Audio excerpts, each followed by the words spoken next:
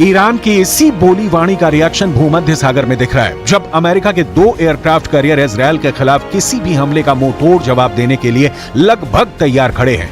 Gerald Ford पहुंच चुका है और आइजनहावर पहुंच रहा है। आइजनहावर स्ट्राइक किस्म का युद्धपोत है जो परमाणु हथियार, अत्याधुनिक फाइटर जेट और रेडार सिस्टम से लैस है। अमेरिका की इसके जरिए हिजबुल्ला या ईरान को चेताने की कोशिश है। अमेरिका इजरायल की यारी की कहानी भी बहुत दिलचस्प है, लेकिन उसकी डिटेल आगे, क्योंकि दुनिया भर के एक्सपर्ट को इस वक्त चिंता सता रही है कि रूस यूक्रेन युद्ध में एक देश ही परमाणु शक्ति संपन्न है। फिलिस्तीन इजरायल युद्ध में तो कई परमाणु शक्ति संपन्न देश एक साथ टकरा सकते हैं। उसके बाद क्या होगा? मंथन जारी है, यूएन खुला है, यूरोपियन यूनियन विचार कर रहा है, ईरान अमेरिका का आमना सामना टालने की तैयारी शुरू हो चुकी है। लेकिन इस बीच ईरान से लेकर लेबनान तक खोल रहा है। इस समय युद्धपोत जेराल्ड फोर्ड पहले से ही पूर्वी भूमध्य सागर की निगरानी कर रहा है और अब एक और महाशक्तिशाली युद्धपोत इजरायल के सपोर्ट के लिए अमेरिका की तरफ से आ रहा है। अमेरिका को भी यह स्पष्ट हो चुका है कि अगर इजरायल के पक्ष में खड़े नहीं हुए तो ईरान हमास और हिजबुल्ला के बल पे इजरायल को कमजोर कर सकता है। अमेरिका खुलकर फ्रंट पर खेल रहा है और ईरान के राष्ट्रपति इब्राहिम रईसी भी पीछे नहीं है। कहा जा रहा है कि अमेरिका इजरायल और सऊदी अरब के बीच दोस्ताना संबंध स्थापित कर ईरान को अलग थलग करना चाहता था। ईरान इस वक्त जिस हमास के समर्थन में उतरा है उसकी आवाज बंद करना चाहता था, लेकिन इस बीच ईरान ने खेल खत्म कर दिया। हमास ने इजरायल को घर में घुसकर मारा और अब इजरायल हमास को उसके घर में घुसकर मार रहा है। अमेरिका इस काम में इजरायल के साथ खड़ा है। अमेरिका के रक्षा मंत्रालय का कहना है कि हिजबुल्ला या ईरान को हमास से हाथ मिलाने से रोकने के लिए अमेरिका ने दूसरा युद्धपोत भेजने का फैसला किया है। दूसरा परमाणु संचालित युद्धपोत भेजकर अमेरिका ने हमास आतंकवादी समूह के समर्थकों को एक मजबूत संदेश भेजा है और यह सुनिश्चित किया है कि यह संघर्ष गाजा से पश्चिम एशिया के अन्य हिस्सों तक न फैले। अमेरिका युद्ध रोकने की कोशिश कर रहा है या युद्ध भड़काने की सूरत में इजरायल के समर्थन के बहाने ईरान को हमेशा के लिए खामोश करना चाहता है। ये तो एकदम सीधी सी बात है। जो 2 एयरक्राफ्ट कैरियर अमेरिका ने इजराइल भेजे हैं, भूमध्य सागर में उनकी तैनाती युद्ध वाली कहानी ही बयां करती है। अब हम आपको बताते हैं जिनमें से एक आइजनहावर एयरक्राफ्ट कैरियर परमाणु ऊर्जा से ये लैस है, मतलब यूएसएस आइजनहावर परमाणु ऊर्जा से लैस है। 3D रडार से लैस इसकी जंगी जहाज में टारगेट को इंटरसेप्ट करके नष्ट करने की क्षमता रखता है। इसकी ऊंचाई है 244 फीट यानी 74 मीटर। इसकी रफ्तार 56 किलोमीटर प्रति घंटा है। आइजनहावर पर एडवांस फाइटर तैनात हैं। इस पर 56 फाइटर जेट और हेलीकॉप्टर तैनात किए जा सकते हैं। ये इसकी क्षमता है। इसी के साथ में ये वही वॉरशिप है जिसने खाड़ी युद्ध में अहम भूमिका निभाई थी। आइजनहावर में 1977 से अमेरिका नौसेना में है, तो आप समझ गए होंगे कि कितना महत्वपूर्ण है ये एयरक्राफ्ट कैरियर जो अमेरिका की ओर से भेजा गया है। अमेरिका के पास दुनिया का सबसे शक्तिशाली नौसैनिक बेड़ा है। अमेरिका इसकी ताकत का एहसास पूरी दुनिया को कराता रहा है। इजरायल के साथ अमेरिका के खड़ा नहीं होने की दशा में इजरायल का अस्तित्व तो बच पाएगा कहना मुश्किल है, क्योंकि इजरायल पर ईरान जैसे देशों की गिद्ध दृष्टि जमी रहती है। ईरान जैसे देश अब तक कबूल नहीं कर पाए हैं कि अरबों के बीच एक यहूदी देश बसा है। यही कारण है कि हमास और हिजबुल्ला जैसे संगठनों को खाद पानी देकर ईरान उन्हें पालता रहा है, और यही वजह है कि अब अमेरिका अपनी हैसियत दिखा रहा है।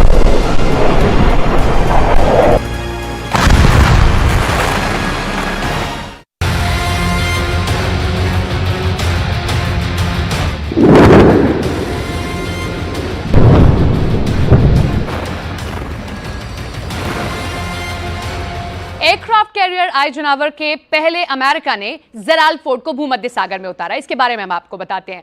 परमाणु ऊर्जा से चलने वाला जेराल्ड फोर्ड 76 मीटर ऊंचा है। इस तरह इसकी ऊंचाई दिल्ली के कुतुब मीनार की 73 मीटर से ऊंचाई से भी ज्यादा है। अब आप अंदाजा लगाइए कितना ऊंचा ये रहा है। इसकी क्षमता 1 लाख टन से भी ज्यादा बताई जाती है। इस पर एक साथ 70 फाइटर जेट ले जाने में यह सक्षम है। इसकी रफ्तार है 56 किलोमीटर प्रति घंटा। इसे चलाने के लिए 4500 नौसैनिक तैनात कर दिए गए हैं। एयरक्राफ्ट कैरियर आइजनहावर और जेराल्ड फोर्ड दोनों वॉरशिप परमाणु शक्ति से संचालित हैं और क्षेत्र में किसी भी प्रमुख शक्ति से मुकाबला करने के लिए भूमि पर हमला करने वाली मिसाइलों और F-18 लड़ाकू विमानों में सैन्य शक्ति रखते हैं।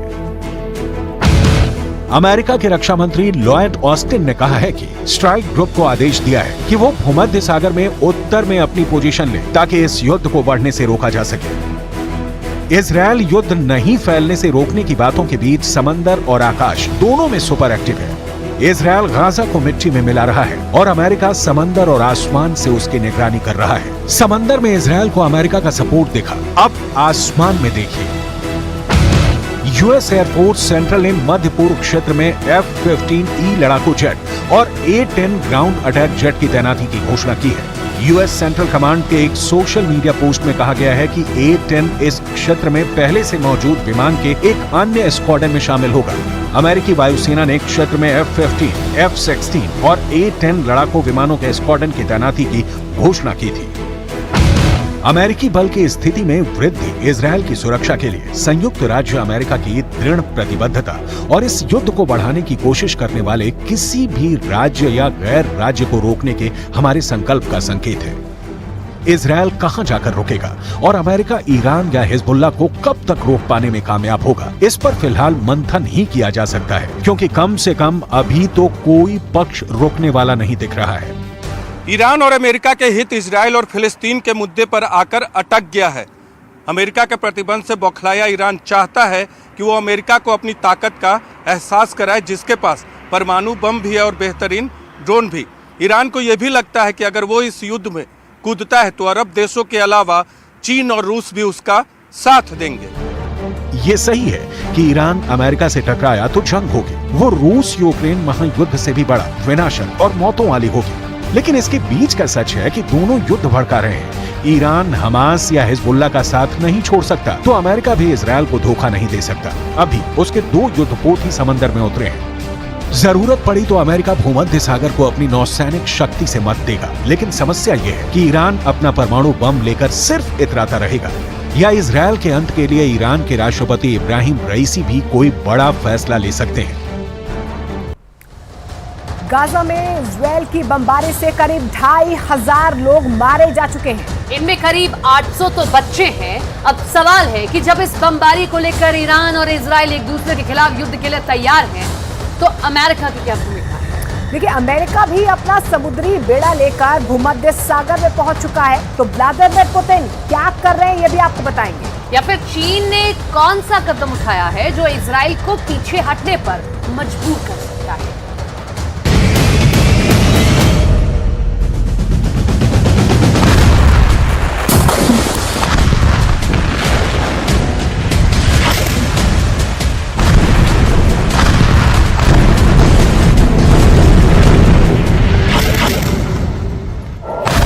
गाजा का जमीनी महायुद्ध छेड़ने वाला है।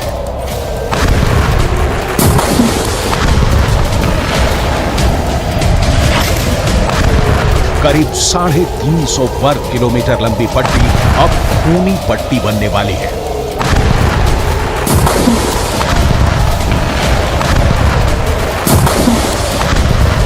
और इसीलिए इजरायल के प्रधानमंत्री बुलेट प्रूफ कवच पहनकर खुद आर्मी के कैंप में पहुंच गए। नेतन्याहू इजरायल के सैनिकों से मिले, कमांडर से मिले और उनसे कहा कि युद्ध की तैयारी पूरी कर लो, महासमर का वक्त आ गया है। अब अगले चरण में गाजा पट्टी के अंदर घुसकर हमास को चुन चुन कर मारने की बारी आ गई है।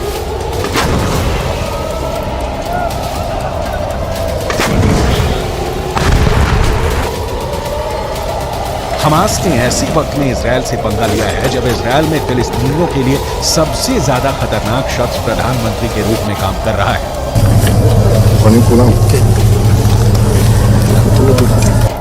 और यही इस वक्त नजर भी आ रहा है।